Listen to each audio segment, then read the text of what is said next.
Hey guys, what's up? Public here, back with another video, and this is the somewhat follow-up to the class tree video I did earlier this week, where I'm going to break down the Shadow Priest spec tree and just kind of review Dragonflight and just kind of go over, has this been a success? Were there, things that went well over the course of the expansion, and mostly looking forward to what or any changes I'd like to see to the spec tree going into the next expansion.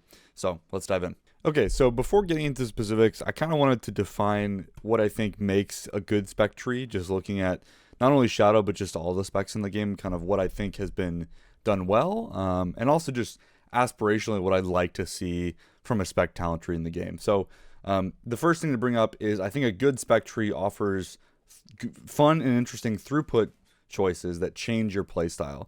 I think oftentimes you can see trees that do kind of change like where your damage goes, but it doesn't necessarily change your play style, which I do think is important.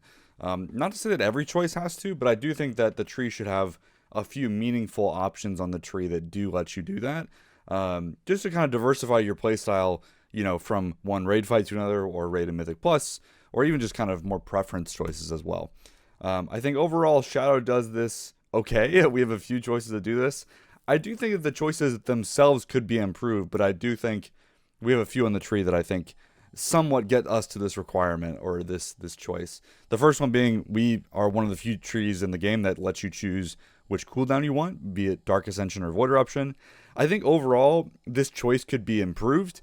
I think both of these guys kind of lack definition, but I think this direction is somewhat, could be developed more, and I think could be interesting. We also have, you can take something like Inescapable Torment, which is still on the tree.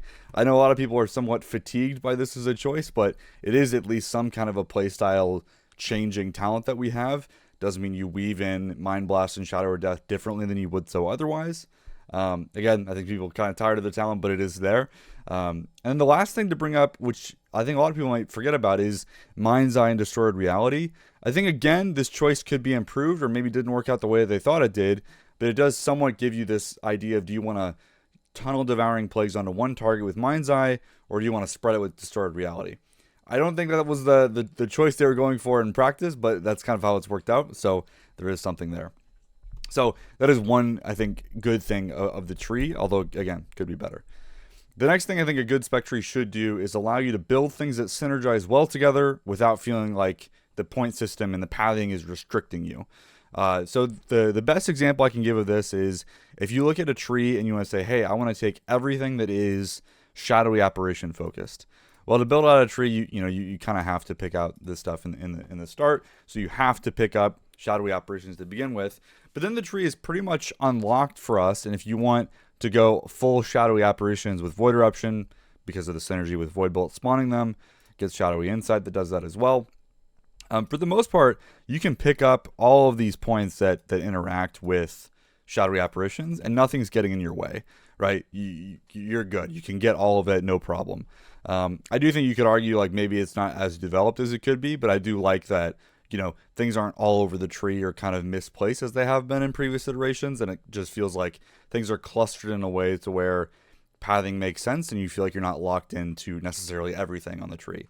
Now, I will say, this isn't necessarily true for every type of thing on the tree, but I think overall does a pretty good job at this, actually. The one thing kind of to point out against this, it doesn't make a whole lot of sense. Idol of N'Zoth is kind of buried, it feels like. Death Speaker and Mastermind kind of pathing into N'Zoth really doesn't make any sense. So that's one that I'm not a big fan of. And the other one is to get down to Mindbender and kind of Idol of Yashiraj and Inescapable Torment. On pure single target, you're kind of forced to either take Shadow Crash or Maddening Touch, both of which aren't really single target choices. So that's the other one. I think those are the two ones that kind of stand out in my mind that were like, you notably see the pathing is getting in your way, but otherwise I think the tree does a pretty good job of it. The next thing that I think a good spec tree does is it doesn't force you to choose between throughput choices and defensive and utility choices.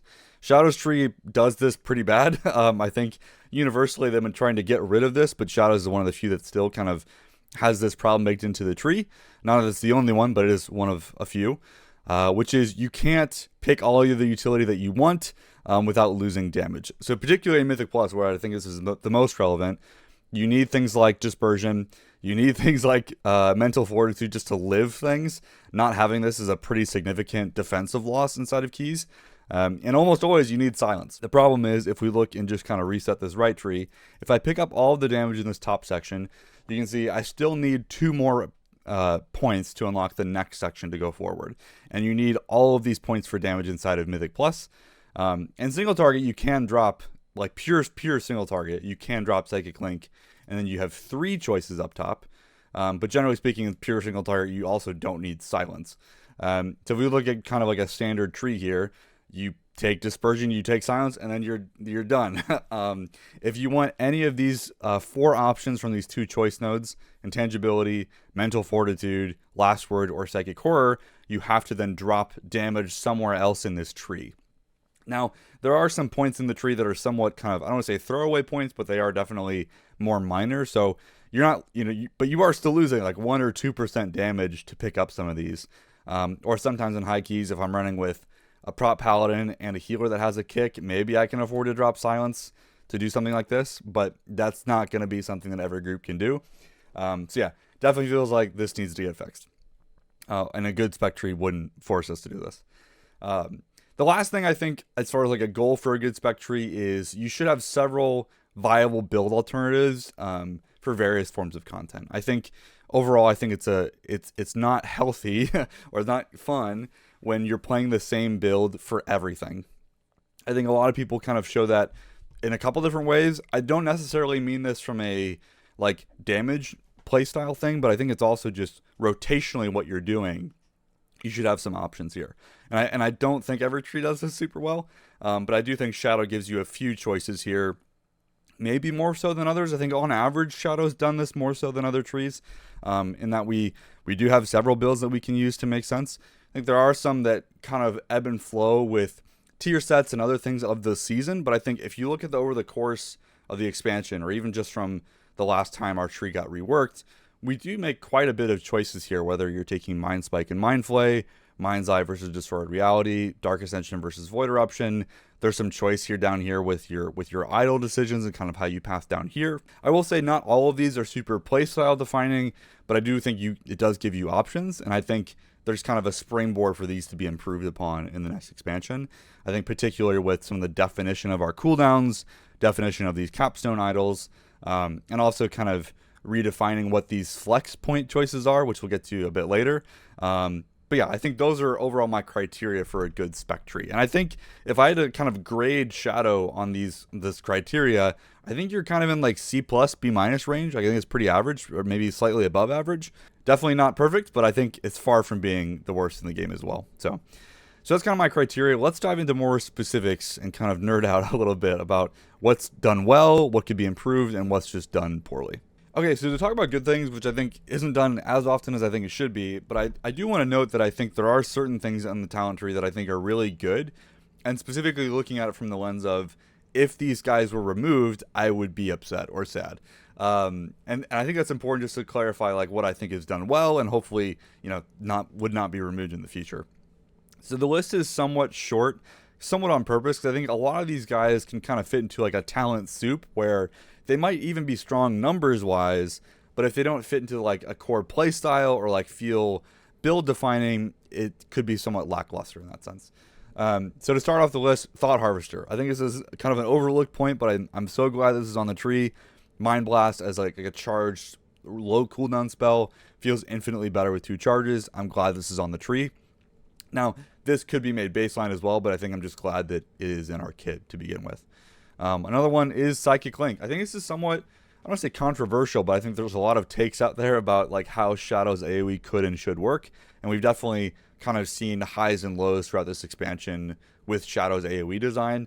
Starting off the expansion with Mindseer and a different version of Psychic Link. We've gone through iterations in Shadowlands where we had like a spell called Searing Nightmare, which was totally different. And we kind of have this current iteration of our AoE, which is somewhat revolved around Psychic Link, at least more so than it has been in previous seasons. Now, I think largely I'm happy with this playstyle. I think this is, I don't want to say it's totally unique. I think there are other specs in the game that do something like this, notably Outlaw Rogue and Blade Flurry.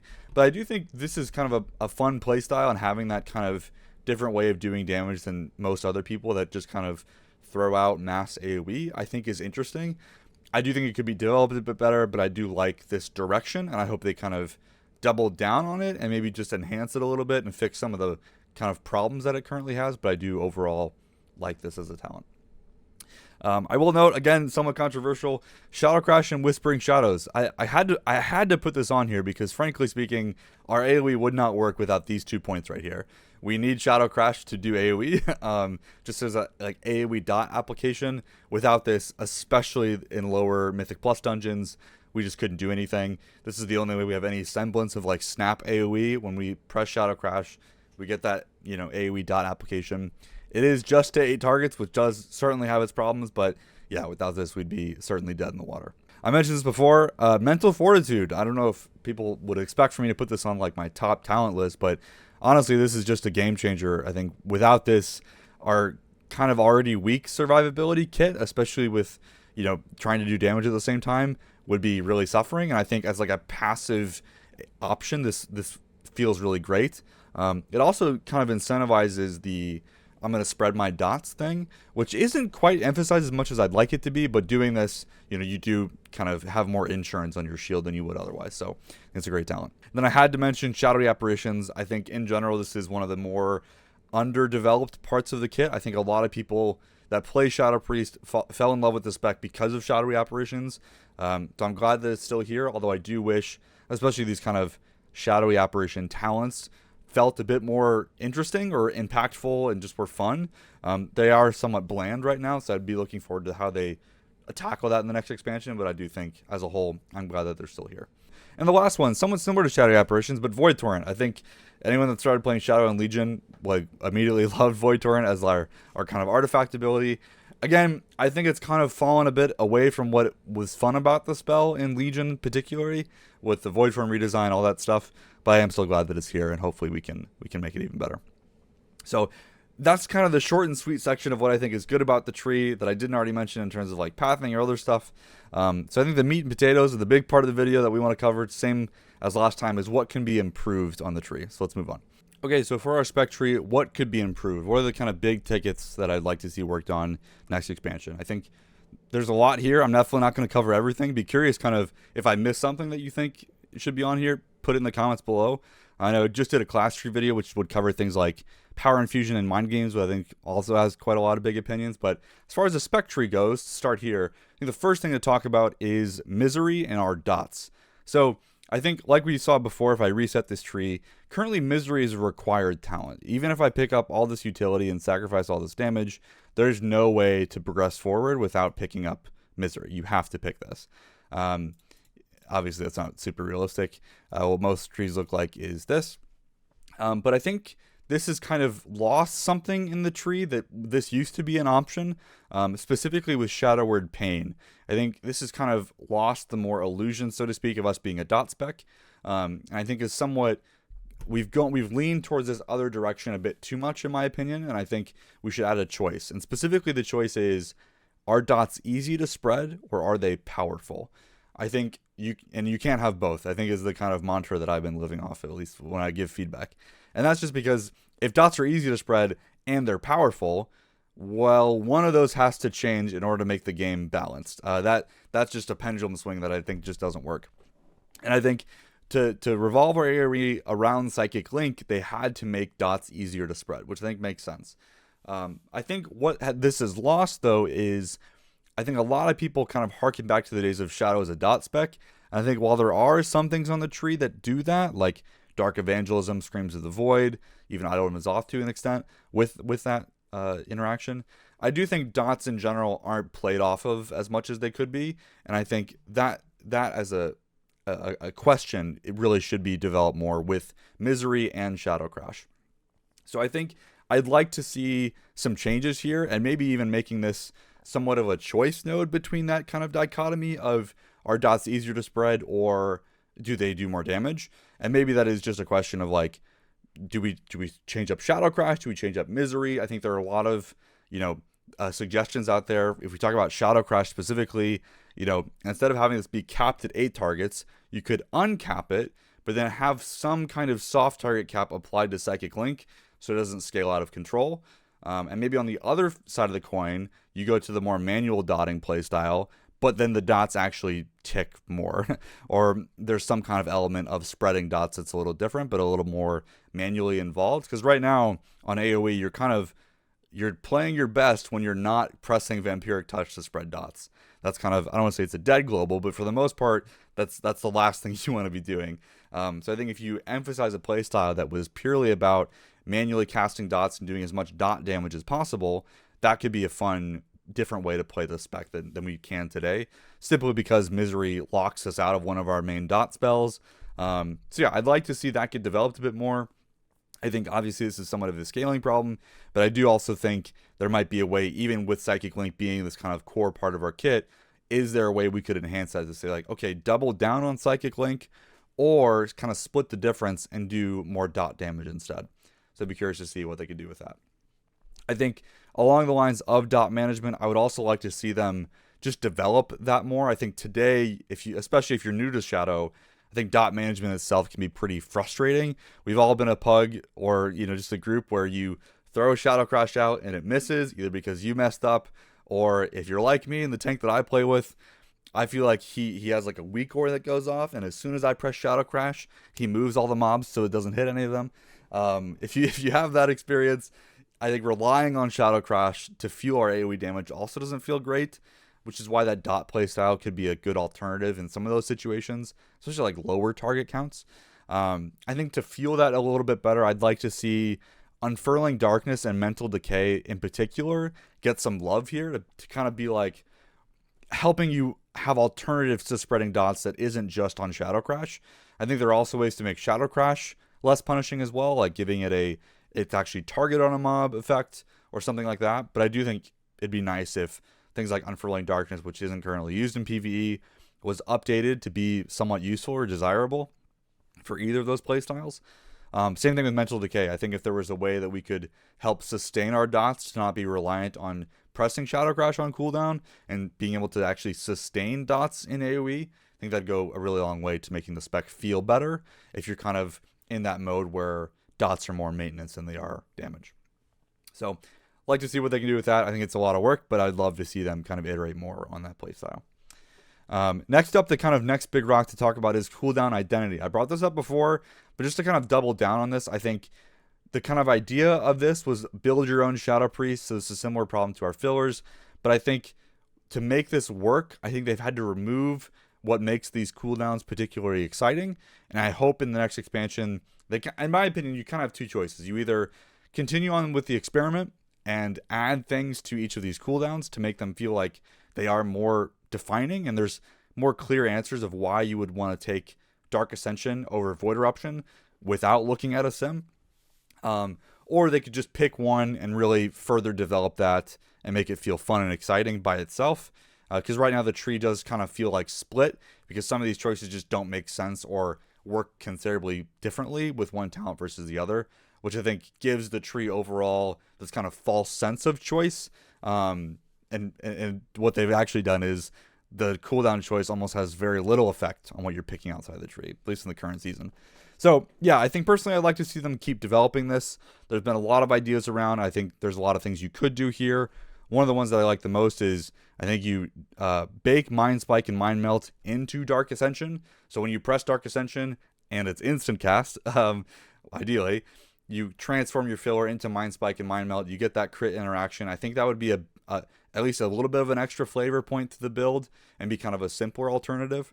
There are other options where you could just make Dark Ascension just be a 1-minute version of Void Form that is static and not extendable, and Void Eruption being the kind of 2-minute extended kind of ramp style cooldown that we had before, with ramping haste being added back or something like that, ramping dot damage perhaps to play on what we were talking about earlier. And there's so much they could do with these cooldowns. I just wish they were a bit more exciting, to be honest, and interesting, especially if you compare to what we had in the past, because it's just not like that today. So looking forward to see what they do with this in the future. Next up on what could be improved that I already kind of talked about is Shadowy Apparition talents. Not going to cover this too much, but I just, in general, just feel like this is just underdeveloped.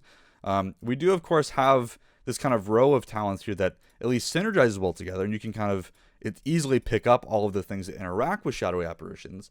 But I think you're picking all these points, but I don't actually think it's changing up how you're playing necessarily. It just doesn't feel that way. So I'd like more options there. I think in particular, Phantasmal Pathogen and Tormented Spirits kind of leave a lot to be desired and could be improved upon. I'd also love to see either maybe a rework with Idol of Yogg-Saron or something else added into the tree that gives you the option of having more AoE damage come from Shadowy Apparitions. Could also even just be a choice node with Psychic Link. Notably, right now, Psychic Link does not work with taking damage of our dots, of at least Shadow Pain and Vampiric Touch, and Shadowy Apparitions. Those are the three things that don't work with Psychic Link. So I think it'd be interesting if we had a choice node that was, instead of Psychic Link, you have AoE exploding Shadowy Apparitions, where when a Shadowy Apparition hits a target, it explodes around the mob for AoE damage. That would be a really fun alternative to Psychic Link, or maybe even an addition to it.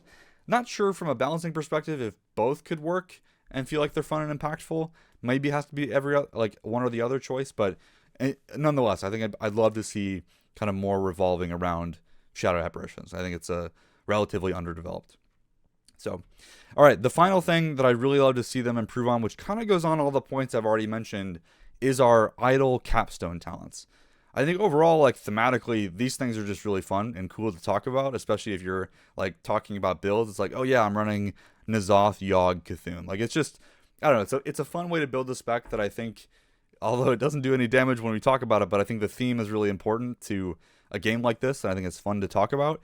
So I hope that this stays, but I also want to see them develop these guys further, or potentially even add more idols if it makes sense. Maybe even in the hero talents. I'm not sure.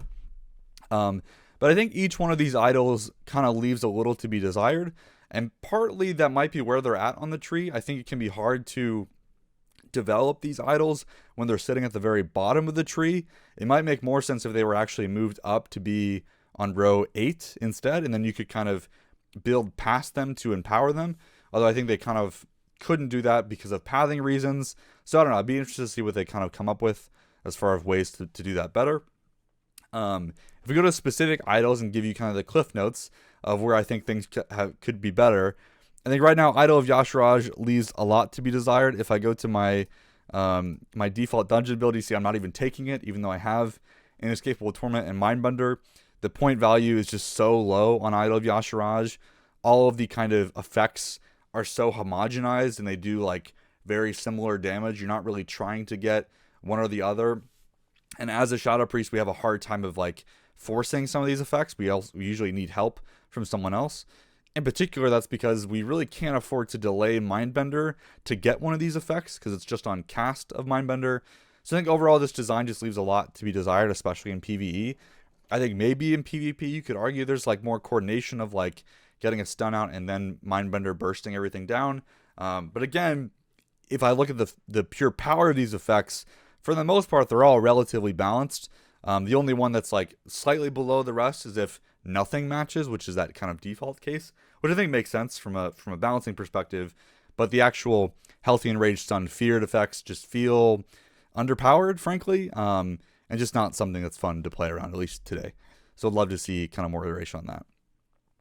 Idol of N'Zoth, I think this is a good start, but I think it's just missing a couple things that make it feel particularly polished, I think is the word I would use. Right now, I think the target capping on this is overly punishing.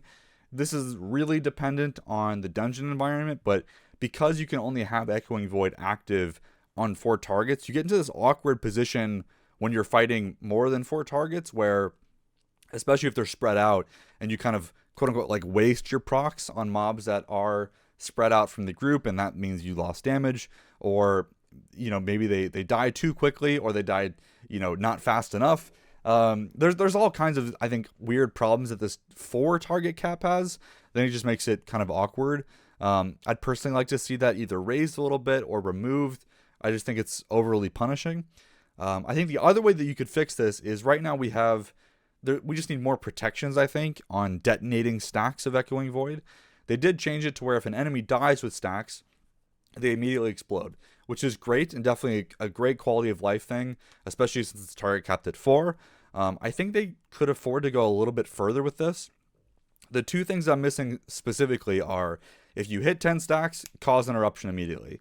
10 stacks is the cap on this, but if you get particularly unlucky with how the proc system works, you could just be sitting at 10 stacks forever and it just won't detonate, and you're losing damage because it is capped at that 10 stacks. So any further procs that don't cause a detonation, you're just losing damage.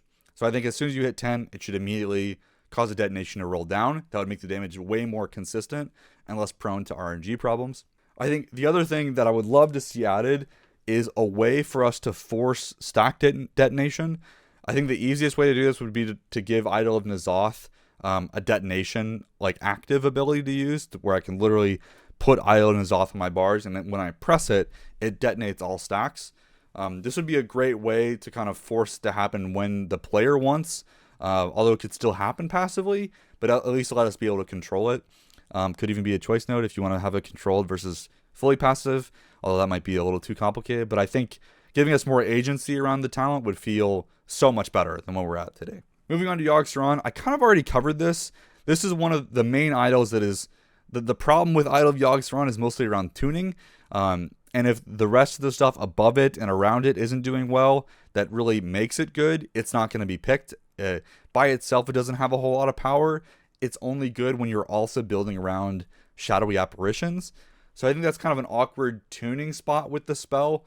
So I think if more love was added to shadowy apparitions, it could make more sense, but I'm not quite sure. I think visually it's fun when you see the guy proc, but I think in terms of playstyle, I don't know, it's just kind of passive damage. It's not really doing anything. Yogg-Saron used to have this ability where if you were actually spawning more apparitions, you would get stacks faster. Since they've removed that, I think some of the magic has kind of gone away from this as a talent, and I'd like to see that added back in. We do have a little bit of that with Tormented Spirits, but I don't know, just not the biggest fan of kind of where this sits right now. I do think Tormented Spirits is the bulk of that problem. I think if they retune this, we could see it a little bit better. Alternatively, they could add more pathing options to make it feel like you have more options to get down here if Tormented Spirits isn't tuned well, but that feels a bit more awkward. So we'll see. I don't have a whole lot of great ideas here, but I do think it'd be nice if we have some different thing with Yogg-Saron. One thing in the community that I did see passed around that could be interesting is actually turning this into an active ability where you build up your shadowy apparitions and you get stacks of Yogg-Saron like you do today, and then every X amount of stacks you get a charge of Yogg-Saron to use as an active. That way you can control when it spawns. One of the problems today with Yogg-Saron is that it just spawns when it happens. Shadowy apparition generation is still a bit RNG in that sense, so it can be kind of hard to know when it's going to happen. And you saw a lot of this last season. People would actually like right click off the buff to spawn Yogg when they wanted, and that's just bad. We don't want that. So maybe making it more controllable would fix some of those problems, but have to play with it, I think, to know for sure. The last idol to mention is Idol of Cthulhu. I think this is the one I don't have as much specific feedback on this guy. I think my biggest issue with this, as cool as it is to spawn visually, I'm not really clear. It's not really clear today in the talent tree when you want to take this and when you wouldn't want to take this. It's kind of just like a passive thing that we always want currently, which I think is ultimately poor design for a talent that's this far down in the tree to basically be like, well, every build makes sense with Idol of Cthulhu. I think there have been some niche ones that have popped up, but for the most part that's been true. Part of that's because of the strength of Insidious Ire and Void Torrent synergy, all that good stuff. But I think in general, I think this is lacking clear definition of why you want to pick Idol of Cthulhu in your build and why it would make sense to drop it for other builds. That can be done in a number of different reasons, but that's kind of my biggest gripe with it right now. But holy crap, are the visuals really exciting, and I absolutely do not want to lose the tendril visuals. I just wish it had a bit more of a playstyle decision of when it makes sense for an idol spell. So that's kind of all I have for the what's improved section. And before I cap off the video, I have to talk about the kind of more glaring issues or what I think really needs to be looked at in the bad parts of the tree. So let's check that out. All right, so I've already talked quite a lot, so I'm not going to cover everything, but there are a few points I wanted to kind of double down on things that I really think need to be looked at and just are kind of in a bad spot right now in the tree. The first thing that I've already brought up is the utility points. I definitely think this needs to be addressed. Lots of different ways to do that. I think currently the simplest way to look at it is we have 4 utility points in this section, and we have to pick 2 of them without losing damage. I think if they simply made one of these guys baseline or moved to the class tree, this would feel a lot better. Obviously, I'd like to be removed entirely, but I think the middle way point here is to say, okay, if silence was inside the class tree rather, or an interrupt was inside the class tree, and this was kind of moved up, it would feel a lot better because then the only thing you're choosing to pick up to lose damage would be Psychic Horror, or like this kind of last choice. And I think that's fine. Again, not perfect, but I think it's would at least be better. So if we can't remove it entirely, I think if you just do one of those guys, maybe even make Dispersion baseline, it would feel a whole lot better. Next thing to talk about is Ancient Madness. This thing has been nerfed a lot since it was actually a capstone level talent in Shadowlands. It has problems. The main thing that I don't think is, I don't say fair, is that currently it gives you a 20-second crit buff that's reduced every tick, which plays well with Dark Ascension, which is a 20-second cooldown, so that Ancient Madness is lasting the duration of the cooldown and kind of decaying outside of that. The reason why I think this is a problem is Dark Ascension gives you that every 1 minute with Ancient Madness. Void Eruption is a 2-minute cooldown that always lasts longer than 20 seconds, but has the exact same effect, meaning Ancient Madness is half as good with Void Eruption, and probably even less so because Void Eruption has less of its damage in that 20-second window, and it's more spread out. So, yeah, not really a big fan of that. And the reason why I think this is particularly a problem is like Ancient Madness isn't just this like tacked on point that we can kind of like easily skip. It just locks you out of Mind Devourer, which, you know, just makes that feel worse. So while this could be solved with like pathing, I do think this is just a feels bad talent. I'd like for it to either be baked in by default or just frankly removed. I don't think it's really doing too much to begin with. It's also really unclear what it's doing. I think for most players, when they made this change, although I do somewhat understand it because I think they want to be careful with too many crit interactions in the game, but it says it increases the critical strike chance of your spells by 10%. What that is actually meaning is it's only doing that for pre-spells. So if you're using like on-damage trinkets like Naimu or Belleros, it doesn't actually increase the crit chance of those items. It's only for pre-spells.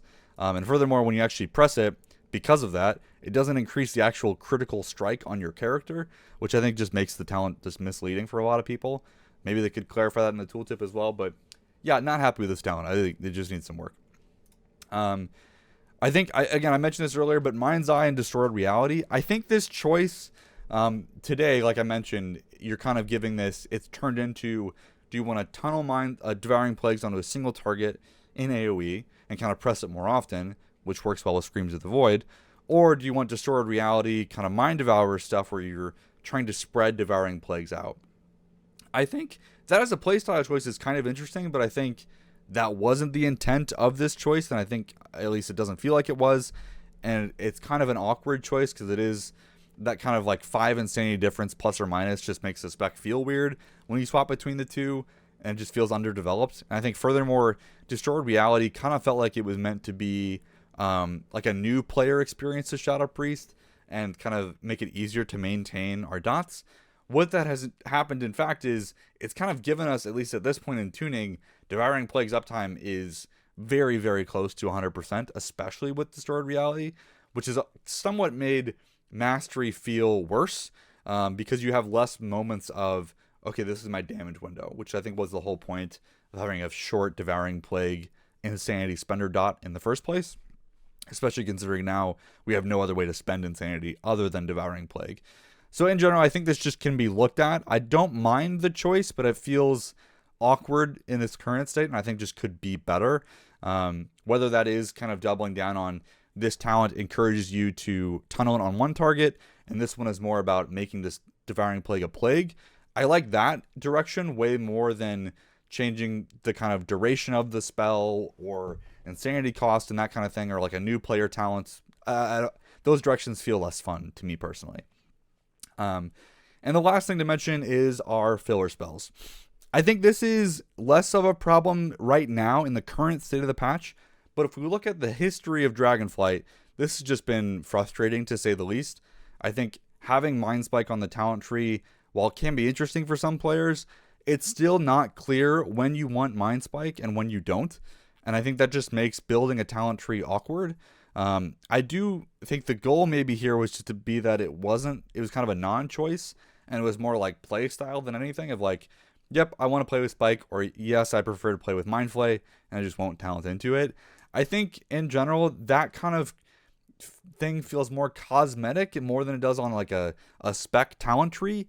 If that's what you want, maybe just put it at the top and make it a choice node between the two. I I don't know. To me, it just feels awkward because today you're picking between Mind Spike and Mind Melt, which you always take together. You never have one, or two other points anywhere else in the tree. I don't know. It's just like a weird, awkward choice, and I'm not really a big fan of it. And I think it could be way more elegant if it was maybe baked into Dark Ascension or just frankly removed altogether. I think playing along with that is Surge of Insanity is just awkward right now. I think this is particularly a problem with Mind Spike, in that Mind Spike Insanity just feels the same as a normal Mind Spike. It doesn't feel any different, and if you just play normally, you don't track this whatsoever, you're almost always going to play optimally here. Especially now that we're not kind of being flooded with Surge of Insanity procs because it's only happening every 2 casts of Devouring Plague now. It just feels bad. I don't know. It's a weird way to balance us as a kit. I just don't like it. I think empowering filler spells isn't always a bad thing, but I think in the way it's done now, I don't know. This just feels like too much, especially when you already have procs like Mind Devour and Shadowy Insight to keep things fresh and interesting. This just feels like too much as a baseline thing. I will say I think Mind Flay Insanity feels better than Mind Spike Insanity just because it is a shorter channel. Feels like you're getting a bit more out of it. It is somewhat of a change up in playstyle. Yeah, so I think this is kind of an awkward thing that happened when they combine the two and where you can't take Spike and Flay at the same time. So I don't know, I'm not necessarily fully advocating to get rid of Surge of Insanity, get rid of the Mind Spike, Mind Flay choice, but I think right now it just feels awkward and it's not fun to make that choice, and I wish that could be cleaned up in some way. I think there are lots of ways to do it, but yeah, not my favorite right now. So, okay, those are the highlights. I know this is a long video, and if you made it this far, you get a gold star. I think what I'll say is I'm working on putting all of this into a big, large feedback post to post on the forums. But I wanted to get this out ahead of time because folks were asking for it, especially after the video I did on the class tree specifically. So again, let me know what you think. I'm sure not all of you agree with some of my takes or positions on stuff. I'd also be curious if there's stuff I missed or didn't cover. Yeah, let me know. But thanks for watching, and we'll see you in the next video.